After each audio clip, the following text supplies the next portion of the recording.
মানুষকে ভালো ব্যবহার দিয়ে যা করা যায়, তরবারি দেখায় তা করা যায় না, অস্ত্র দিয়ে তা করা যায় না, পিস্তল দেখায় ওইটা করা যায় না, মোহাব্বত দিয়ে যেটা সাধন করা যায়, এ আখলাকের বড় দাম।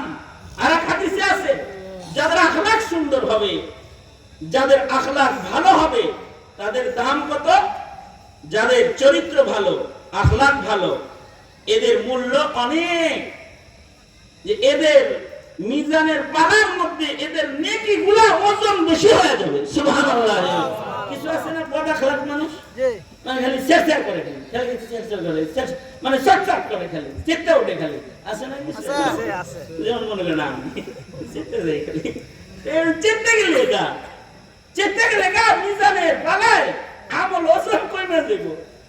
আর যদি একটু সুন্দর স্বভাবের হয়, আখলাক তুমিও ভালো হয়, ভদ্র হয়, চরিত্র আখলাক সুন্দর, সুন্দর আচরণ সুন্দর, তো যাদের আখলাক ভালো, মিজানের পালায় তাদের ছোট ছোট আমল ওজন বেশি হয়ে যাবে। সুবহানাল্লাহ।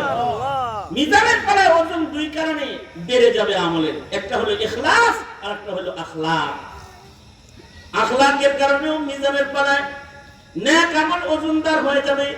যারা মুখলিসিন, যারা মুখলিস বান্দা, যাদের ইখলাস বেশি, এই ইখলাস ওয়ালাদের আমল মিজানের পালায় ওজনদার হয়ে যাবে। আর যাদের আখলাক সুন্দর, মিজানের পালায় তাদের ওজন, আমলের ওজন ভারী হয়ে যাবে। অল্প আমল মিজানের পালায় তুলে দিলে সেটা ওজনদার হয়ে যাবে। আখলাকের আল্লাহর কাছে বড় দাম। আখলাকের কিছু বুনিয়াদি কথা, এই ব্যবহার সুন্দর, কথা সুন্দর। আরেকটু বুনিয়াদি কথা হলো, আল্লাহর রাসূল বলেন, সিলমান কাতাআকা ওয়াফু আম্মান যালামাকা আহসিন ইলা মান আসাআ ইলাইকা। আল্লাহর রাসূল বলেন, যে তোমার সাথে সম্পর্ক ছিন্ন করে তুমি তার সাথে সম্পর্ক জুড়ো, আর যে তোমাকে কষ্ট দেয়, ওয়াফু আম্মান যালামাকা, কেউ তোমার উপরে জুলুম করেছে, তুমি তাকে মাফ করে দাও। সুবহানাল্লাহ। আগামীকালকে বললেন, সিলমান কাতাআকা, তোমার সাথে সম্পর্ক ছিন্ন করে তো তুমি সম্পর্ক বইড়া নাও। সুবহানাল্লাহ। তোমার লগে আরি দিছে, এই আরি যা, তোর লগে কোনো কথা নাই, ও আরি মারছে, তুমি যা বুকে লেখো, আল্লাহুম্মা জিদ মুহাব্বতি লিল্লাহি ওয়া রাসূলি। সুবহানাল্লাহ। তোমার সাথে যে সম্পর্ক ছিন্ন করে, তুমি তার সাথে সম্পর্ক জুড়ে ফেলো। ওয়াফু আম্মান যালামাকা, তোমার উপরে যে জুলুম করেছে তুমি তাকে মাফ করে দাও। তোমার উপরে যে জুলুম করেছে তুমি তাকে মাফ করে দাও। আমাদের উপরে মানুষ কি আর জুলুম করে? আমাদের নবীর উপরে কত জুলুম করছে। মায়ের ভূমি ছাইরা নবীজিকে হিজরত করে মক্কা ছেড়ে মদিনায় যেতেছে। বাবার ভিটা, মায়ের ভিটায় নবীর জায়গা নেই, নবীজিকে তাড়ায় দিছে। শুধু তাই নয়, নবীজি মক্কাতুল মুকাররমাতে মসজিদে হারামে সিজদায় দিয়ে পড়ে রইছে। আল্লাহর রাসূলের মাথার উপরে নিয়ে উটের উজরি ভুঁড়ি নিয়ে ফেলায় দিছে, নবীজিকে মেরে ফেলার চক্রান্ত করেছে। শুধু তাই নয়, আল্লাহর রাসূল বলেছেন, কালেমা পড়ো, ঈমান আনো, মুসলিম হও, জান্নাতে চলে যাও।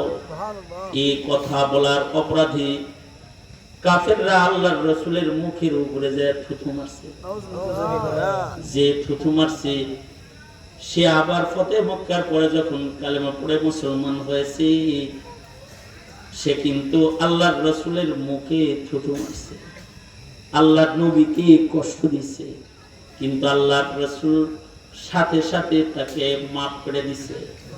তাইফে যখন আল্লাহর নবী গেছে, আর যায় যখন বলেছে, হে তাইফের ছেলেরা, বলো লা ইলাহা ইল্লাল্লাহ, তোমরা বলো লা ইলাহা ইল্লাল্লাহ তুফলিহুন। এই কথা বলতেই আল্লাহর রাসূলের উপরে বৃষ্টির মতো পাথর মারা শুরু করছে। এত বেশি পাথর মেরেছে, সিরাত লেখে তাইফের ছেলেদের বেহুশ হয়ে জমিনে পড়ে গেছে। ওরা মাথায় পানি দিয়ে আবার রাসূলকে দাঁড় করে আবার পাথর মারছে। আবার নবী বেহুশ হয়ে পড়ে গেছে।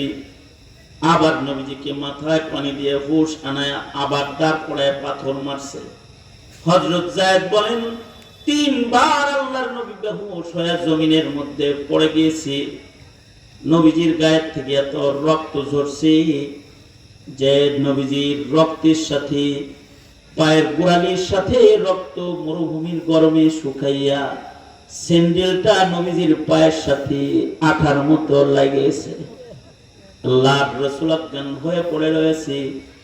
ওই সময় হযরত জিবরাইল 2 পাহাড়ের মাঝখানে দাঁড়ায় বলতেছে, সরওয়ারে দু আলম হাবিবুল্লাহ মুহাম্মদুর রাসূলুল্লাহ সাল্লাল্লাহু আলাইহি ওয়াসাল্লামের গায়ের খুন তায়েফের মাটিতে গড়ায় পড়েছে। আল্লাহ পাক আমাকে প্রেরণ করেছে, যদি আপনি অনুমতি দেন তো 2 পাহাড়ের চাপা দিয়ে এই তায়েফবাসীর জমিনের সাথে মিশিয়ে দেই। আল্লাহর রাসূল জিবরাইলের কথা শোনার সাথে সাথে আল্লাহর নবী দুইটা হাত তুইলা আল্লাহকে বলে, আল্লাহুম্মা গফিরলি কওমি ফাইন্নাহুম লা ইয়ালামুন। ও আল্লাহ, তুমি আমার এই কওমকে maaf করে দাও, ওদের উপরে গজব দিও না, ওরা জানে না, ওরা বুঝে না, ওরা চিনে না। যদি তারা আমাকে চিনতো তাহলে ওরা আমাকে পাথর মারতো না। আমার উপরে জুলুম করছে, আল্লাহ আমি ওদের maaf করে দিছি। ওয়াফু আম্মান যালামা, কেউ তোমার উপরে জুলুম করেছে তো তুমি তাকে ক্ষমা করে দাও, এটার নাম আখলাক। এটা আখলাক। ওয়াফু আম্মান যালামাকা ওয়া আহসিন ইলা মান আসাআ ইলাইকা, কেউ তোমাকে কষ্ট দিয়েছে তো তুমি তার উপকার করো। সে কিন্তু তোমারে কষ্ট দিচ্ছে, কিন্তু তুমি তাকে কষ্ট দিচ্ছ না, তুমি তাকে উপকার করতেছো। এইগুলো হলো আখলাকের বুনিয়াদ। এইগুলো যাদের ভেতরে আসে তারা আখলাকের ধনে ধনী হয়ে যায়। আল্লাহু আকবার। এই গুণগুলো যাদের ভেতরে আসে তাদের আখলাকওয়ালা মানুষ হয়ে যায়। মানুষের উপকার করা। খায়রুন নাস মান ইয়ানফাউন নাস, আল্লাহর রাসূল বলেন, আল্লাহর রাসূল ভালো মানুষের সার্টিফিকেট দিতেছেন। একটা ভালো মানুষের একটা সার্টিফিকেট হলো, ভালো মানুষের সার্টিফিকেট চেয়ারম্যানের কাছ থেকে আনে মিয়া, হ্যাঁ, চারিত্রিক সার্টিফিকেট 50 টাকা দিয়ে চারিত্রিক সার্টিফিকেট এটা লইছে। কি আপনাদের এলাকায় আছে? আছে। ইন্না লিল্লাহি ওয়া ইন্না ইলাইহি রাজিউন। আপনাদের এলাকায় আছে 50 টাকা 200 টাকা দিয়ে 100 টাকা দিয়ে চারিত্রিক সনদ চেয়ারম্যান সাহেব লিখে দেয়। কোন ভালো মানুষ ভালো হয়ে গেছে তাতে কথা বল না কেন? কিন্তু আল্লাহর রাসূল বলেন, আমি নবীর চরিত্রের সার্টিফিকেট দিচ্ছি। সে চরিত্রবান, সে ভালো, যে মানুষের জন্য উপকারী।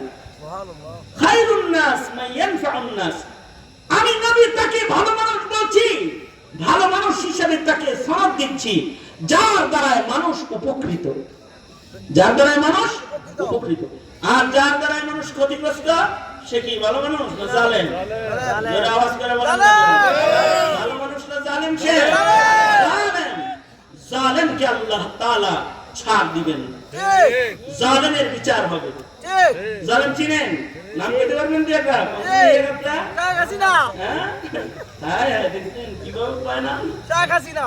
যাই হোক, এই জালেম না হওয়া কি করে?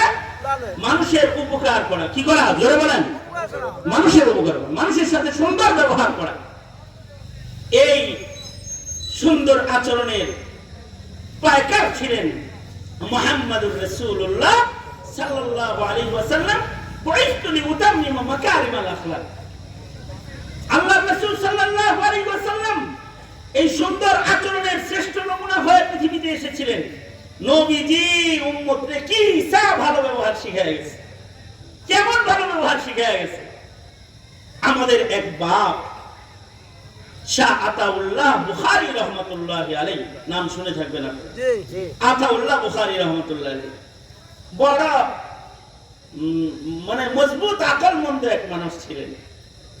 হ্যাঁ, একবার মির্জা গোলাম আহমদ কাদিয়ানির সাথে বহস হইতেছে। মির্জা গোলাম আহমদ কাদিয়ানি ছিলেন না? শুনছেন? কি হিসেবে শুনছেন? নবী হিসেবে না কাফের হিসেবে? তোরে আওয়াজ করে বলেন কি হিসেবে শুনছেন? মির্জা কাদিয়ানি কাফের। কাদিয়ানিকে যারা কাফের বলে না তারা কি? তোরে আওয়াজ করে বলেন, আরো জোরে করে বলেন। কাদিয়ানিকে যারা কাফের মনে করে না তারা কি? যারা কাদিয়ানিকে সহযোগিতা করে তারা কি? যারা কলমে জোর থাকতেও ইচ্ছাকৃত কাদিয়ানিকে কাফের লিখবে না তারাও কাফের হয়ে যাবে, হয়ে যাবে। আমরা সরকারকে বাঁচাতে চাই। সরকারকে বলি তুমি যে মুসলিম এটা প্রমাণ করো, বলে দাও কাদিয়ানি কাফের, বলে দাও কাদিয়ানি কাফের। কারণ নবীর পরে আর নবী নাই, নবীর পরে নবী নাই। এই মির্জা কাদিয়ানি এটার লগে বহস ছিল শাহ আতাউল্লাহ বুখারী রাহমাতুল্লাহ আলাইহি। শাহ আতাউল্লাহ বুখারীর মুখোমুখি হয়ে গেছে। তো মুখোমুখি হওয়ার পরে তা শাহ জিজ্ঞাসা করতেছে কাদিয়ানিরে, ওই এই তুই নবী হলি কেমনি? তোর নাম না গোলাম আহমদ, তাই না? গোলাম আহমদ, এটা গোলাম কাটা, আমার নাম ইসমি আহমদ। কি নিজের নাম দেখে কি কাটতেছে? গোলাম কাটতে দিতেছে। গোলাম আহমদ নাম ওর মা বাবা রাখছে কাদিয়ানি, গোলাম আহমদ কাদিয়ানি। তাই গোলাম কাটটা ওটা আমার নাম ইসমি আহমদ। তা আতাউল্লাহ বুখারী রাহমাতুল্লাহ আলাইহি এরকম জহিন মানুষ ছিলেন। উনি বলে কি আমার মা বাবা আমার নাম রাখছে আতাউল্লাহ, আতা কেটে দিলাম, আমি আল্লাহ, আমি তোর মতো ছাগলের নবুয়তি দেই। যা সব করব হাসতে। এই শাহ আতাউল্লাহ বুখারী রাহমাতুল্লাহ আলাইহি অনেক বড় কিবার ওলামাদের অন্যতম একজনের আজব শখসিয়ত ছিলেন। একবার ঘরের ভিতরে বারান্দায় বসে বসে দস্তরখান বিছায়া অপেক্ষা করতেছেন। দেখিনি ইব্রাহিমী সুন্নাত, দেখিনি সামনে দিয়ে কোনো মেহমান পথিক যায়নি, ওই জায়গায় লইয়া কয়টা খানা না খায় উনি অপেক্ষা করতেছেন, ইন্তজার করতেছেন। এই কথা বলবে এদিকে তাকান, এই শেষ ওয়াজ। আমার ওয়াজের টাইম মাত্র 15 মিনিট দিছে, 15 মিনিট টাইম দিছে আমাদের। আমি তো মানে এমনি 10 মিনিট করি, এর ভিতরে 5 মিনিট বাড়ায় 15 মিনিট, এর ভিতরে হয়ে গেছে 45 মিনিট। শোনেন, এই আতাউল্লাহ বুখারী রাহমাতুল্লাহ আলাইহি উনি বারান্দায় বসে খানা খাইতেছেন, ইব্রাহিমী সুন্নাতের উপরে আমল করার জন্য অপেক্ষা করতেছেন। দেখিনি রাস্তা দিয়ে কোনো মেহমান যায়নি, হেদারে লইয়া খানা খান।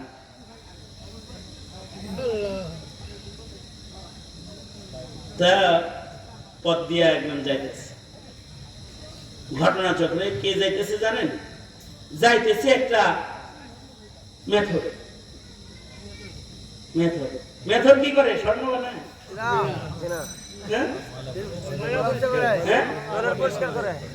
ড্রেন পরিষ্কার করে, নর্দমা পরিষ্কার করে, পায়খানা পরিষ্কার করে, মানুষের টাঙ্কি সাফ করে। এটা যাইতেছে, হাতে একটা ঝুড়ি আর একটা বড় একটা বেলচা আছে যেটা দিয়ে ময়লা সরায়। আতাউল্লাহ বুখারী রাহমাতুল্লাহ আলাইহি দস্তরখানে বসে ডাক দিছে, এই ভাই, এই ভাই। ওই লোক তো ভিতরে ঢুকতেই ভয় পাইতেছে, কারণ মেথরদের সাথে কেউ খানা খায় না, মেথরদের সাথে এক বিছানায় কেউ বসে না, মেথরদের সাথে বসে মোয়ানাকা দাঁড়ায় মোয়ানাকা কেউ করে না, ঘিসে ঘুষে বসে না, কারণ নর্দমার ময়লা সাফ করে, তাই তাদের ঘৃণা করে মানুষ। আতাউল্লাহ বুখারী রাহমাতুল্লাহ আলাইহি মেথরে ডাক দিছে। মেথর ডরে ভয়ে কাঁপতে কাঁপতে আসছে, এসে বলে, ভাই চেহারা দেখা মনে হয়, আতাউল্লাহ বুখারী কয়, চেহারা দেখা মনে হয় খিদা লাগছে, তো পেটে ক্ষুধা আছে মনে হয়। জি উস্তাদ, 2 দিন হয় খানা পিনা নাই, বিলটির ইনকাম নাই, এখন বাচ্চা কিছু খামু, বাচ্চা খাইতে হইব না, আর হাত দিয়া আয় আমার লোক ভাই। হায় হায় কি বলেন? আমি একটা হিন্দু মানুষ, হিন্দু হোক আর যাই হোক, ইনসান তো হোক, আমি ইনসান, খাও না খাও, আর এই খাইতে অসুবিধা কি? তুমি মানুষ না? কয় মানুষ। তোমার খাওয়ান লাগে না? কয় লাগে। তোমার পান করা লাগে না? কয় লাগে। তাহলে খাও। না না, আমার মতো নিচু বংশের মানুষ আপনার দস্তরখানে আপনার সাথে খানা খাইতে আমার ডর করতেছে। কেমনে হয়? এই হিন্দুস্তানে কেউ আমাকে দস্তরখানে ডাক দেয় না, কেউ আমাদেরকে একসাথে খাওয়ার জন্য কারোর বাড়িতে দাওয়াতি অনুষ্ঠানে আমরা দাওয়াত পাই না। আর আপনি আপনার দস্তরখানে খাইতে বলতেছেন না পারবো না। লোকটা দ্বারা কাঁপা শুরু করেছে। আতাউল্লাহ বুখারী রহমতুল্লাহ আলাইহি নিজে সাবান এনেছে, নিজে জগ দিয়া মগ দিয়া পানি ঢেলে সাবান দিয়া তার দুনো হাত সুন্দর করে ধুইয়া পরিচ্ছন্ন করে দিয়ে বলে আমার সাথে খাও। সাবান দিয়া হাত ধুয়ে দেওয়ার পরেও মেথডটা এতই দুর্বল, জীবনে কোনোদিন কোনো মানুষের সাথে এক প্লেটে এসে কোনোদিন খায় না, তার হাত কাঁপতেছে, খানায় লাগে না। আতাউল্লাহ বুখারী বলে ঠিক আছে, তোমার পেটে ভুক আছে, প্লেটে খানা যেহেতু ধরতে তোমার হাত কাঁপতেছে, তাহলে হা করো, আমি আতাউল্লাহ নিজের হাতে লুকমা উঠায়া তোমারে খাওয়ায়া দেই। আতাউল্লাহ বুখারী নিজের হাতে লুকমা উঠায়া মেথরে খানা খাওয়াইছে। খানা পিনা কমপ্লিট হয়ে গেলে আতাউল্লাহ বুখারী নিজেও খায়, মেথরেও খাওয়ায়, নিজেও খায়, মেথরেও খাওয়ায়। খাওয়ায় যখন পেটটা ভরায়া দিছে, মুখটা ধৌত করে দিয়েছে, লোকটা বলে আতাউল্লাহ উস্তাদজি একটু অনুমতি দিবেন, আমি আসতেছি। মেথরটা জলদি করে নিজের বাড়িতে চলে গেছে, যে সুন্দর করে গোসল করেছে, নিজের বিবিরে ডাক দিয়েছে, সন্তান গুলারে ডাক দিয়েছে, সুন্দর করে সন্তান গুলাকেও গোসল করাইছে, বিবিরে গোসল করাইছে। গোসল টোসল করে সন্তান বিবি সব শ্রদ্ধা আতাউল্লাহ বুখারী রহমতুল্লাহর বাংলোতে হাজির হয়ে গেছে। সে ইন্তজার করতেছে। আতাউল্লাহ বুখারী কিছু সময় পরে এসে দেখে মেথর তার পরিবার সবাইকে নিয়ে হাজির হয়েছে। আতাউল্লাহ বুখারী বলে কি জন্য এসেছো তোমরা? মেথর বলে একটু আগে আপনি হাত ধোয়া দিছিলেন আর এখন আসছি, আমি দিল দৌত করতে এসেছি, আমার পালক দৌত করতে এসেছি, একা নয়, আমি আমার বিবি বাচ্চা সবাইকে লইয়া আসছি। এখন কালেমা দিয়া আমার দিলের কুফরি ধুইয়া সাফ হয়ে একটু পাক হইতে চাই। আমি আপনার আখলাক দেখে বুঝেছি আল্লাহর পছন্দের ধর্ম ইসলাম ছাড়া আরেকটা হইতে পারে না। এটার নাম হলো আখলাক। আর আল্লাহর রাসূল বলে কি? আল্লাহর রাসূল বলেন আনা যাঈমুন বিবাইতিন ফি ওয়াসাতিল জান্নাহ। আল্লাহর রাসূল বলেন জান্নাতের রাজধানী মাঝখানে তোরে বাড়ি নেওয়ার জন্য আমি জামিনদার। শর্ত হলো লিমান হাসানা খুলুকাহু, যে তার আখলাক চরিত্র স্বভাব চরিত্র ভালো করে ফলাবি, জান্নাতে বাড়ি দেওয়ার জিম্মাদার আমি হয়ে যাব। আজকে আমাদের যুব সমাজ, আমাদের মুসলমান, আমার দিন দরদি ভাই ব্রাদার, আপনারা যারা এখানে এসেছেন, বলবো দুটা জিনিস ঠিক করো, আখলাক ঠিক করো, ইবাদত ঠিক করো, দোজখ থেকে মুক্তি চাও, আল্লাহর গোলামের খাতায় নাম লেখাও। কারণ দুনিয়া থাকার জায়গা নয়, আজকে আসুক কালকে কিন্তু সব কবরবাসী হয়ে যেতে হবে। মুহতারাম হাজিরিন, এই কয়েকটা কথা বললাম। আগামী 16 তারিখে পোড়াবাড়ি খাতমে নবুয়ত সম্মেলন হবে। কাদিয়ানীরা কাফের, সরকারিভাবে কাফের ঘোষণার দাবিতে। আর এটা কয় তারিখ? আজকে 14 তারিখ, 2 দিন আছে। আর হ্যাঁ 2 দিন। আর কেন্দ্রীয় খাতমে নবুয়ত সম্মেলন যেটা 15 তারিখ 15 নভেম্বর সোহরাওয়ার্দী উদ্যানে ঢাকাতে অনুষ্ঠিত হবে। সেখানে পাকিস্তান, ভারত, বাংলাদেশ, বার্মা, আশপাশের এশিয়ার সকল দেশ থেকে বিদেশ বড় আলেমরা হাজির থাকবে। আপনারা খাতমে নবুয়ত সম্মেলনে ঈমানের পরিচয় দিতে হাজির থাকবেন, এই মর্মে আপনাদেরকে খাতমে নবুয়ত সংরক্ষণের পক্ষ থেকে আপনাদেরকে দাওয়াত দিচ্ছি। মধুপুর পীর সাহেব হুজুরের আয়োজনে আহ্বানে এই খাতমে নবুয়ত সম্মেলন কাফের ঘোষণা করতে হবে সরকারকে, কাদিয়ানীকে, অন্যথায় যারা কাফের ঘোষণা করবে না, কাদিয়ানির দালালি যারা করবে, তাদেরকে ক্ষমতায় থাকতেও দিব না, আসতেও দিব না। কারণ কাদিয়ানিরা কি জোরে আওয়াজ করে বলেন, এই কয়েকটা কথা বললাম, আখলাক ভালো করার তৌফিক আল্লাহ দান করেন। সবাই ইস্তিগফার করেন, আস্তাগফিরুল্লাহ রাব্বি মিন কুল্লি যামবি ওয়া আতুবু ইলাইহি, লা হাওলা ওয়ালা কুওয়াতা ইল্লা বিল্লাহ আল্লাযী লা ইলাহা ইল্লা হুয়াল হাইয়ুল কাইয়্যুম ওয়া আতুবু ইলাইহি। আলহামদুলিল্লাহি রাব্বিল আলামিন ওয়াস সালাতু ওয়াস সালামু আলা সাইয়্যিদিল আমবিয়া ওয়াল মুরসালিন মুহাম্মাদ ওয়া আলা আলিহি ওয়া আসহাবিহি আজমাইন। রব্বুল আলামিন, তোমার বান্দাদেরকে নিয়ে বসেছি, কিছু কথা বলেছি, যা কিছু আলোচনা করেছি, আদালতে কিবরিয়াতে দুইটা হাত বাড়ায় ধরেছি। আল্লাহ আলোচনাগুলোকে কবুল মঞ্জুর করে নাও। আল্লাহ যা কিছু বয়ান করেছি এর থেকে কিছু ইবরাত হাসিল করার তৌফিক সকলের দান করো। আমাদের আখলাক চরিত্র সুন্দর বানায় দাও। যে যুবকগুলা ইসলামী মজলিসের ইন্তজামকারী, এই যুবকগুলাকে চরিত্রবান যুবক হিসেবে কবুল মঞ্জুর করে নাও। আল্লাহ প্রবাসীর ছেলেগুলাকে আমন সালামতের জিন্দেগি তুমি দান করো। অত্র এলাকায় সুন্নতের হাওয়া চালু করে দাও। ইয়া আল্লাহ, দোস্ত আহবাব যারা হাজির হয়েছে সকলের ঘরে সাকিনা নাজিল করো। ইয়া আল্লাহ, যারা যেখান থেকে এসেছে কদম কদম নেক দিয়ে সকলকে বাড়ি ফিরিয়ে দাও। ইয়া আল্লাহ, অনেকের আব্বা আম্মা কবর জগতে আছে, কবর জান্নাতের বাগান বানায় দাও। যারা হায়াতে হায়াত বৃদ্ধি করো, খেদমত করার তৌফিক দাও।